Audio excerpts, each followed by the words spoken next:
twice as hard for something you already got. Another orange morning, it's time to show. Another orange morning, it's time to grow. Another orange morning, let the updates flow. Another orange morning, you already know. Friends are coming through the door. Wheels are spinning on the floor. We don't know what we don't know. That's the only way to grow. Another orange morning, it's time to show. Another orange morning, it's time to grow. Another orange morning, let the updates flow. Another orange morning, you already know. What you're looking for is in your hand, been there all along. Pour another cup and pull a chair. Sing along. Another orange morning, it's time to show. Another orange morning, it's time to grow. Another orange morning, let the updates flow. Another orange morning, you already know.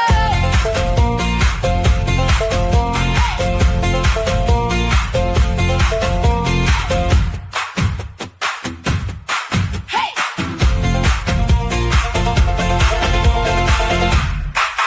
Hey! Good morning, HubSpot Nation. Welcome to another Orange Morning. It is Tuesday, July 28th, 2026, here with Casey Hawkins and Ryan Ginsberg. Good morning, folks. Good morning. I like it. In sync already. Nailed We'll it. see how long that lasts, as we got some spicy updates to talk about today. And I think we just dive right in, because this one kind of a big deal. I have, for me, it's always been a moment of, do we really need to make everything like it is in Salesforce? Can we try to do things better over in HubSpot? And so this relates to Lookup Properties. I was of thinking, course. should I press it? Is there a and- suspense that's supposed to be building? All right. But specifically associations as lookup properties. And I saw it a little bit in development a couple months ago. Going to be very interesting how this rolls out. But what is it? Lookup properties are a new property field type that lets you reference another CRM record as a property value, capturing not just that two records are related, but the nature of that relationship through a labeled association.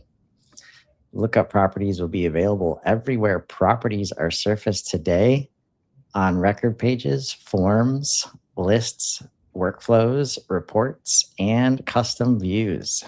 Wow. Why does it matter? When you need to capture a relationship between records, the current experience splits the work across two separate mental models: properties for data and associations for connections. That split creates friction because you have to know which tool does what, and admins have to maintain two separate systems. Lookup properties bring labeled record relationships into the properties framework, so data capture feels consistent. You'll see a familiar dropdown, and admins configure it like any other property without extra setup. This lowers the learning curve, reduces user error, and aids rep adoption. I do have a question. Well, I guess Casey, go ahead. Thank you. I think I was able to answer it with the how does it work. So I was able to scan enough. We've had sync properties for a while. The difference between a sync property and a lookup property is that in a lookup property, we would be, for lack of a better term, I don't like where you're going with this.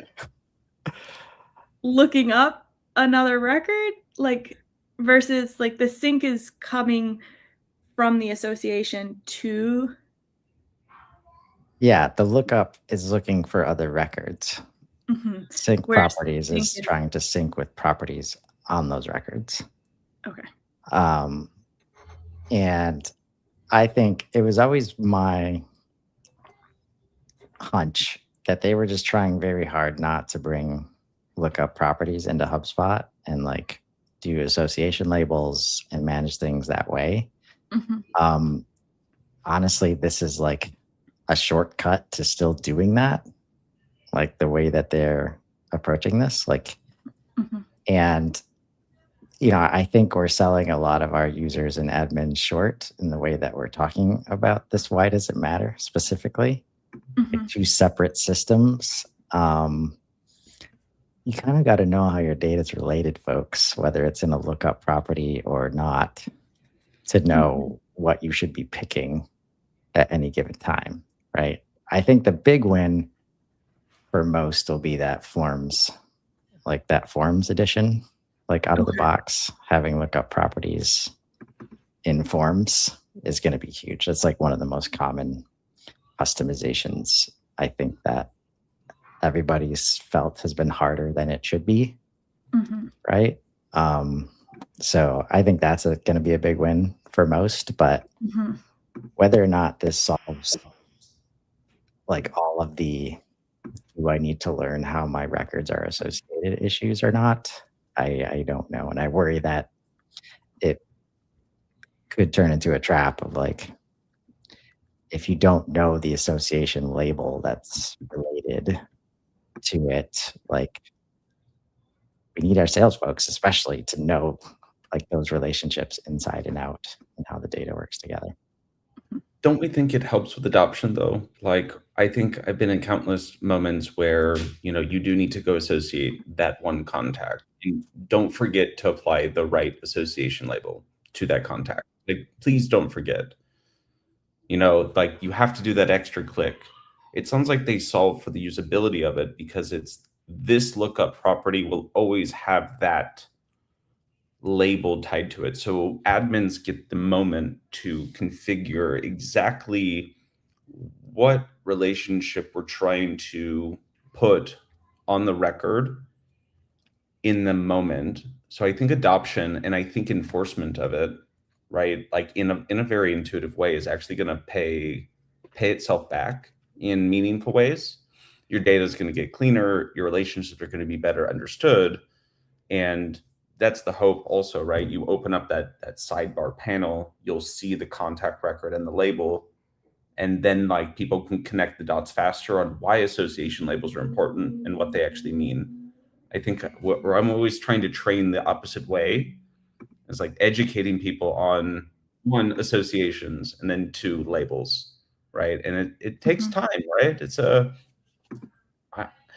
I don't think that I think the admins are smart, and I think admins of HubSpot care about the data model, but I think it's the downstream explanation of it and why it's so important to reporting and to even when you're dealing with the API, right? Like that relationship label is critical. Yeah. We don't I get to see think. you. No, we got to Gotta get to into the beta first. Yeah, all right. Yeah, I know. I wish I'd come in and requested access yesterday when I first saw it on LinkedIn. Not that sometimes it still takes longer to get into the beta. I know I've had clients ask for lookup properties before, and I've just used like associations. I think to Ryan's point, and I feel like I need to see how this works. Like I wish there was a Loom or even a screenshot. I think that would probably help it click for me. But I think I'm kind of struggling right now reading this to understand the difference between traditional how we do associations now and these lookup properties. I mean, is it just that it lives in the properties instead of the like association side?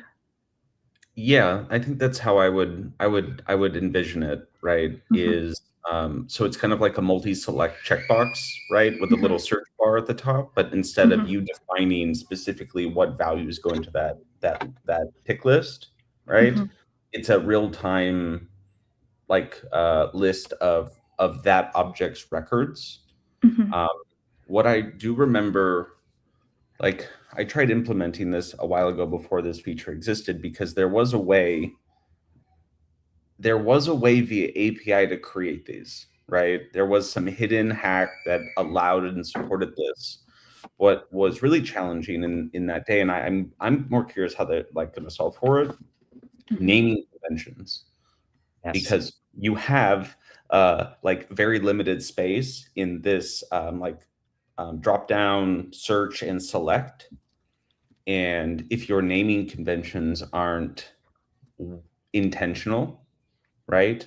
And if they're also not like dynamic, as in built from other properties of that same record, and if your data is not clean or maintained, right? Finding the right record in this little tiny lookup box will be challenging. And I Right. love the work that Chris and I have done in the past of like, what is our naming convention best practice?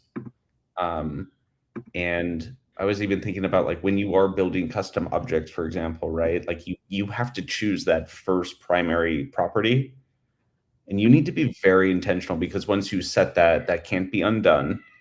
That is the first column in every index view. That is likely what gets searched on every capability within the product. So yeah, that primary field is what will be probably displayed. So hopefully there's more room to dig in deeper. But if it's a property, I doubt. I have concerns about space and visibility at the moment. Yeah. Yeah, I It's, think when uh, it's come up for my clients, we've been talking about, like you were saying, Chris, like the forms piece specifically, and wanting to have a way, especially for teams that are not as HubSpot savvy and, you know, the record page feels intimidating. Even if it, like, so that we've tried to use like internal forms basically. Yeah, I don't Yeah. get the whole forms mention here. Like when I think of forms, I think of customer facing forms, right? And I find it hard or difficult to imagine a world in which, you know, customer contact comes to a form and they're presented with a A very list of specific, all of like all of your CRM data is like publicly selectable and they've no like what's going on here. So I yeah. I think and how I've set forms like this up before where maybe your support team or something is creating tickets or something, or even I think I had one client a while ago when the support team had a kind of expansion opportunity or something that they flagged, they would submit they had like an internal form that they would submit on behalf of the customer they were helping to like create a deal for the sales team to kind of look into the expansion opportunity. UI extension, no forms, build it into the app. Oh, that's in the I am world not a where, developer, Ryan. So well, that's also in the world where we can't bother our sales team to like use the CRM properly. So we create all these other mechanisms, right? But I think the most, like another common use case is addresses for sure. And the way that accounting systems and ERPs, like those are drop downs of some sort, right? The addresses, but the way the system works, it's still an object. It's just not one that you can associate like anything with. So what ends up happening is like, all right, this address A, attention Casey. Oh, it's attention Ryan today. I can't edit that other thing. So I guess here's address number 2, and all it's different is an attention, right? And then Ryan leaves, but it's the same exact address. So now it just creates a mess. And like, because they don't associate contact to these other objects, they don't worry about it. So you end up with these notes fields that are just like giant lists of contact information, right? And when I say things like HubSpot's data model is different, things like that is why I say that. HubSpot's data model is built around contact management and communication with people, right? And because of that, it doesn't jive well with these other systems because they're focused on not communication, whatever they happen to be focused on, right? And it's been very hard traditionally to integrate these systems for that reason. Now it's easier than ever to build and transform data like back and forth thanks to AI. It still requires, like on each side, it still requires you understanding how these things are supposed to associate. And the concern is if I see a drop down like, oh, if my option is not there or the one that is there is not perfect, how do I create a new one? How easy is that? And if we don't have association labels because we're trying to avoid complexity, then it's just a big long list that starts to form, right?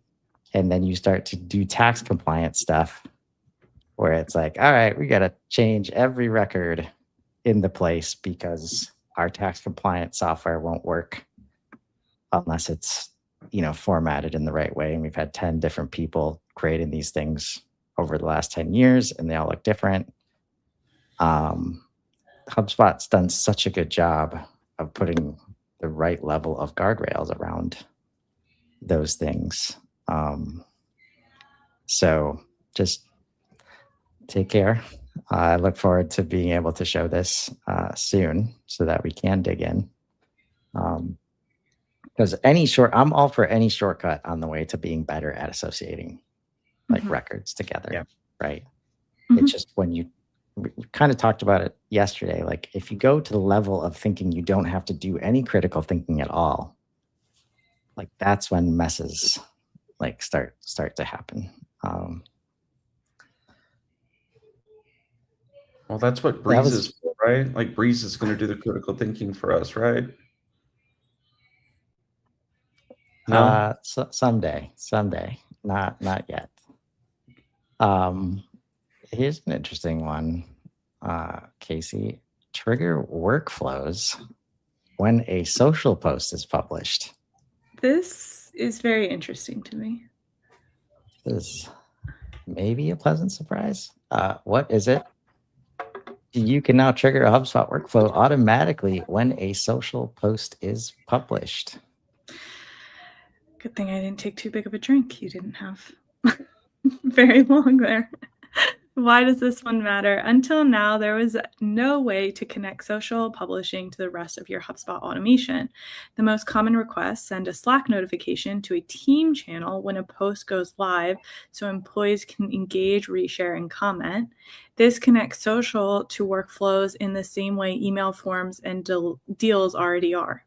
Common use cases, employee advocacy, as they just mentioned, cross-channel coordination, trigger follow-up actions in other channels when a social post goes live, stakeholder visibility, alert stakeholders when scheduled content publishes so they stay in the loop. When we read the title of this, I immediately was like, why? We need a workflow for this. But those three examples, I can see whether or not I agree with all of them or think they're necessary is a whole nother conversation. But sorry, keep going. Go. Like with the introduction of like Agent Hub, like, okay, social post goes live. Now go like spin up, 10 agents, right? To go like, I don't know, engage with that content in some way. Like if you had your agent LinkedIn, No, don't do that, please. That's where I was curious. Like you're bringing it into like the usual workflow, like tool set right now.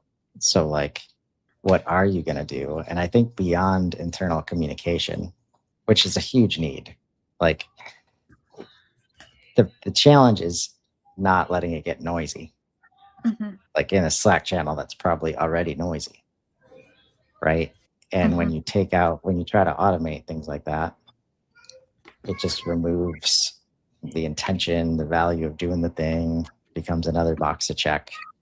And if you post it, great. But if you're not there to respond when the person leaves a comment, then all of a sudden it turns into a negative and not a positive thing. So, but I would imagine this is in anticipation of being able to send agents on tasks of many different sorts related to social posting. Is there already capability inside of the HubSpot for monitoring for when likes and comments do happen on social posts? Does that exist already? Or are you aware of that? I don't think, well, there's social. Like the reason why I say like to be ready. So I'm just one person. I post on LinkedIn and I'm like kind of maybe a little bit addicted to the notification toggle and I'm always there for the moment, but I'm in LinkedIn for that moment, right? And I'm there, I see it on my phone, I see it very much readily, but grow your team, grow bigger, right? And you need to start to action your team into those comments, posts. I think it's cool that it's like, hey, we just released this thing. Like that makes a lot of sense. But look, Chris, you're right. Like be there for the conversation. How do you do that? Like listen for the like of the comment, the engagement. Yeah. So, and that goes for like your internal team too. Like if you throw it in the Slack channel and somebody's like, yeah, this is cool. What should I say? And you're not there. It's like, okay, I guess you're just going to pelt us with more, marketing brand stuff that has never worked before. So it's not gonna work now. So, all right, getting closer to muting that channel. Yeah, but put an agent step, like put an agent step before it, right? So it's post went live, like agent step reads the post and then is specific to, we want engagement on this post for our internal team. And like you give it the instructions, the rule set. And then before it goes into the Slack channel, it's, hey, we just published this. Here's some recommendations. And it's all dynamic to what you just posted. So I see that we can actually action it in Slack with contextual recommendations in an autonomous way that doesn't actually annoy the admin. So, Right. Okay. Yeah, and I don't see a workflow trigger for so with like a social media like or something, it would, in theory, it would be a contact trigger. So though that like would have to be tied to a contact in your CRM. But if they don't exist yet, right? Like we don't know. Yeah, exactly. Some stranger on the web. Exactly. Right. And I think like I'm gonna share my side right now. Like the point about your, like, I wouldn't call it an addiction, but you pay attention to the notifications tab like I do. And like Chris is like, I wouldn't say addiction. That's when the time is right. Like, so set up your social notifications, never miss an update by customizing your alerts and social settings, right? So you don't even need workflows. But the issue is, like, as we come into here, like these things are not under our control. Like LinkedIn user, okay. If we do this, if we see the same notification in platform, we click on it, we respond right away. This, if we see this, we've got to go over there. And like the more you go automated, the less you are in platform, the less you are there for the conversation. It's just like you're not at the event. Like you're like texting somebody, how's it going? Like what's happening? And then they're like, oh man, this big thing happened. And you're like, okay, but good job. Let me know how I can help from over here because I'm not there. And this is like the forever challenge that I don't think you can get away with not being present, like with whatever you're trying to do, like, in the market. I mean, it's becoming more and more prevalent that everybody knows like 60 to 70% of LinkedIn comments are AI generated. Mhm. Like the numbers, the content related to posts themselves, right, are going up in terms of AI generated. The audience is still there, and it creates an opportunity for everybody else. Mhm. I think you set this stuff up in a way that makes you as aware as you can be. And then if this automation we set up, like, puts it in front of us in a way that we can go act Mhm. immediately, and we know we have all the context we need, that's when the stuff gets really powerful. So instead of the agents going to engage, they do everything we need them to do inside of the platform to give us the perfect context to react. Right. And I think there's a ton of opportunity there. So cool update. I know that team is working hard on making it easier to be like present in places like LinkedIn. Mhm. So good to see this progress. Can I pick revenue agent? Sure can. What's changed now supports company level enrollment, directing outreach to billing contacts, and prioritizing company plans over individual contacts. Add task prompts if no billing contact is set, and ensures plans persist if billing contacts change. I guess we got to see what it is to understand what plan means. Yeah, I'm like, I think I know, but just because I had a couple conversations with that team, like, so what is Revenue Agent? Revenue Agent is HubSpot's accounts receivable agent, an autonomous collections teammate that works every open invoice from the moment it's issued to the moment it's paid. It transforms how teams run accounts receivable. Revenue Agent monitors your full open invoice portfolio, identifies which invoices need attention and when, builds personalized outreach plans for each customer, sends intelligent reminders, and listens for customer replies and invoice changes to recommend or take next steps. Because it works across all open invoices, Revenue Agent helps teams get ahead of payment risk before invoices become overdue. Your team stays in control at every step. Every action plan can be reviewed, edited, and approved before anything goes out, and every action taken is visible in the customer's history.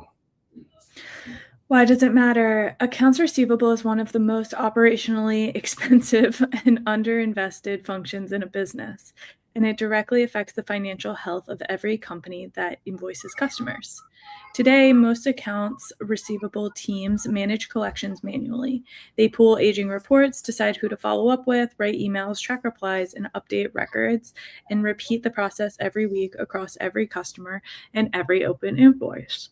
The work is repetitive, time-sensitive, and often reactive. When it falls behind, the impact is measurable. Day sales outstanding increases, cash flow tightens, and high-value measurable days. I'm confused. Finance talent gets pulled into routine follow-up instead of high-leverage work. Got lost somewhere. But moving on, Revenue Agent changes that. By combining customer context from the customer relationship management system with an agent that can reason and act across every open invoice at every stage of the collection lifecycle, Revenue Agent helps teams run collections that are personalized, intelligent, and embedded in the customer relationship from day one. The outcome is clear. Faster cash collection, lower days sales outstanding, and accounts receivable teams focused on the work that truly requires them, such as complex disputes and strategic relationship management instead of chasing routine invoices. Did it. We did it, Casey. It might have, they said the same words like 10 times, and I was starting to get confused which line I was on, because I was like, I just said that. You remember when I said it was hard to integrate HubSpot with accounting systems? Uh-huh. Like they just use different words. Like like I'm guessing lower days sales outstanding like makes sense in some capacity, but that doesn't make it any easier to consume. I think I understand that it's like people are paying faster. That's what they're trying to say. But it's a Yep. KPI, I guess, for the accounts receivable team. I was specifically interested in this one because I just had a meeting with a client finance team yesterday. They have QuickBooks integrated. It actually generally works fine. But we just activated some automated emails, some invoice reminder emails. So 15 days before the invoice is due, we send a reminder. And then we have like, a couple more in there as long as the invoice is still unpaid. And this was causing some confusion because not all of the payments were accurately related to the invoices. So specifically, one client got a email that their invoice was overdue, and they were like, "No, we paid this," and it turned out like in the accounting system they hadn't applied the payment to that invoice. Not that Revenue Agent, I don't think will solve that, but what it would do is, in theory, free up the team's time so that they can kind of have the time to figure out which invoice those payments should be applied to. So, always something. I think it's fascinating, the whole agentic approach to this problem.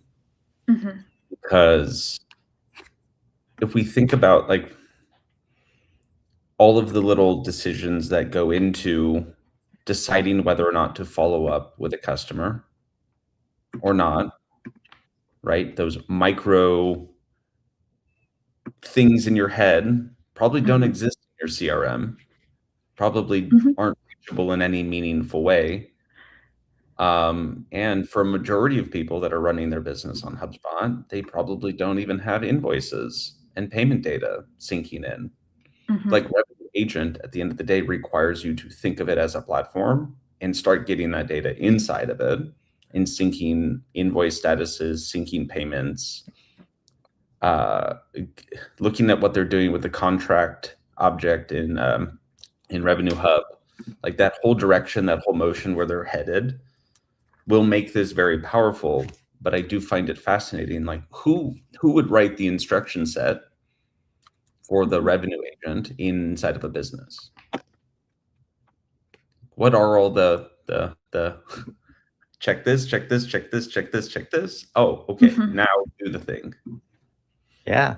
No, if you're out there thinking that you're about to get value from this Revenue Agent, let us know who's in charge of setting up Revenue Agent, right? Oh no. I think this is where like it makes sense, and it's not hard to get accounting teams on board with, if we communicate better with people, we will get paid faster and there will be less collections. And that's what everybody wants. Why haven't we done this before? Because we're using accounting systems and other back office systems that are not built for communication. And we're all going to give ourselves permission. It's nobody's fault that we've sucked at communicating. But guess what? The monthly notification that QuickBooks sends out automatically is not enough to making sure people get, like, even know they have outstanding invoices. Like half the time they don't know, and then they're mortified to find out that they owe you money, right? As opposed to, oh, we don't want to make them feel bad, or we don't want to annoy them and have them not pay. Like most of the time it's, I didn't know. And of course they didn't, because it's some random notification email that might go to spam that doesn't, like, it's not a part of the experience. And when it is a part of the experience that you don't own because you're letting QuickBooks do it for you, it's not a fun experience. So yeah, I'll get to it when I'll get to it. You're not putting any effort on your side, so why am I gonna, do that on this side? So once we can talk to teams, it makes sense. But then it's still, like Ryan brings up a great point. Like, okay, you bring it into a system of HubSpot. If you haven't mapped your communication map across the customer lifecycle, when is revenue agent sending out emails? And what kind of context is it looking at? Which, if you do this, it will be very good at this. This is the part where it's really hard for humans to understand complexity across marketing and sales and service and success, to understand like, oh, somebody just sent an email. Now's not the time. Or they just responded to an email. Now is the perfect time. And if we send it right now, they will pay right now because they just told us how great we are. Right? With all of those things can happen if you start to bring this in. It's just the challenge of, like, step one, oh, we can do invoices in HubSpot? I thought it was just a CRM. Right? Like, that barrier is way harder to overcome than most people expect. And if you're on this side of the, see, even that, I say this side, like, as if accounting's on the other side, right? Like, oh, we're on the same company side. And it's like, but when you've had to deal with accounting in the past, it's like, yeah, I'd rather not have conversations with that group because they make everything harder. Meanwhile, this is probably the best ever execution of solving for quote to cash that has been available, right? Because it's focused on communicating with humans and really for no other reason. Do you feel like there's an element here of, like, revenue agent doesn't just need to look at HubSpot invoices or HubSpot payments, right? Like with the data hub side of things, the fact that you can pull in any spreadsheet or pull in any data, and you can point that agent to and kind of provide it the context that, like, this object actually represents current state of things, or this object represents stuff, right? And I think that's where the flexibility of where HubSpot's headed is, like, as long as the agent exists, right, it can reach into whatever you define as the context needed to make that decision. And what I'm really curious about is, I did see somewhere along the lines in another update is, like, approval gates with agent actions, to where it can go do all of those steps, like, before. And so it can route it, like, go assign it to sales, go assign it to service, like, go put it through all of the motions. And if by the time it hits one of those teams, right, we've got unenrollment criteria where it could just, like, did the payment come in by the time that the humans got to review and check on the customer, and, like, kick it out of the sequence, right? So the orchestration moment for HubSpot right now is real. It's happening, and it's getting better and better. Foundational, like, what are we calling it? To where, like, you called it mapping the customer lifecycle. It's like, where do you rate that at, like, really hard? Is it hard to do, Chris? Like, do you put that under, like, difficult, or do you just put that as, like, it's essential?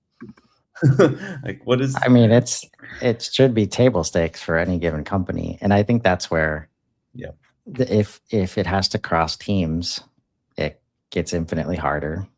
And when we talk about loop marketing and this whole, like, what marketing is supposed to be, at the top, 100, like, companies, marketing owns all communications, all of it. So they are able to map and make decisions and say, hey, accounting team, we're doing this now, so tell us what you want to say. Instead of, hey, accounting, we think we got some tools over here.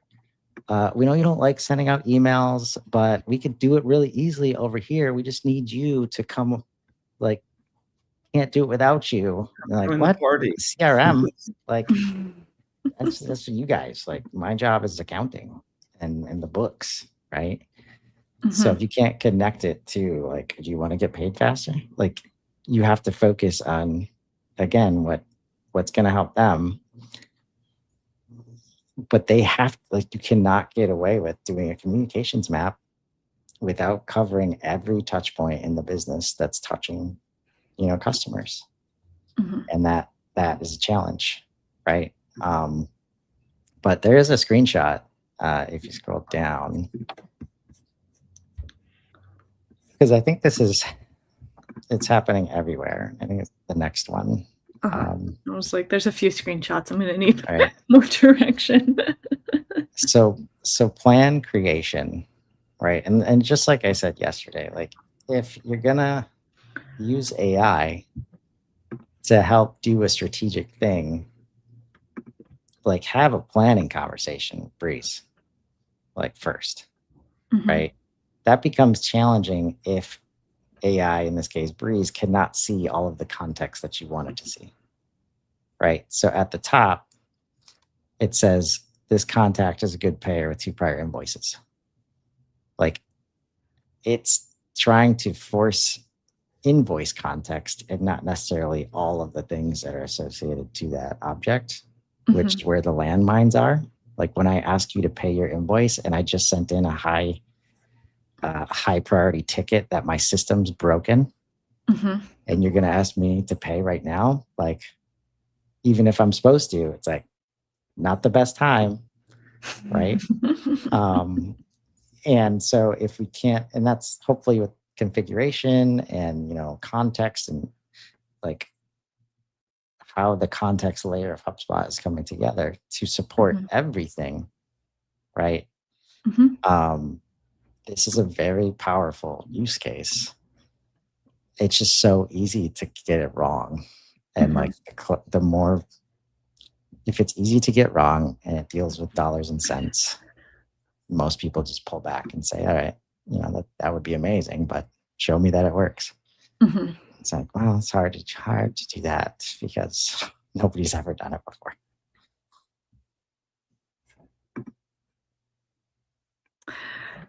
Very interesting. But I think this is going to be, we're going to see, and maybe we've already been seeing on prospecting agent side of things.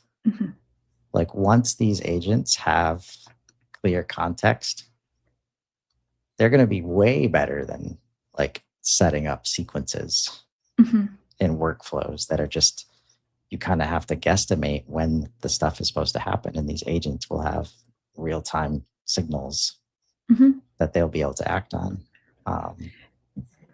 Yeah, I mean, I requested beta access in my own portal.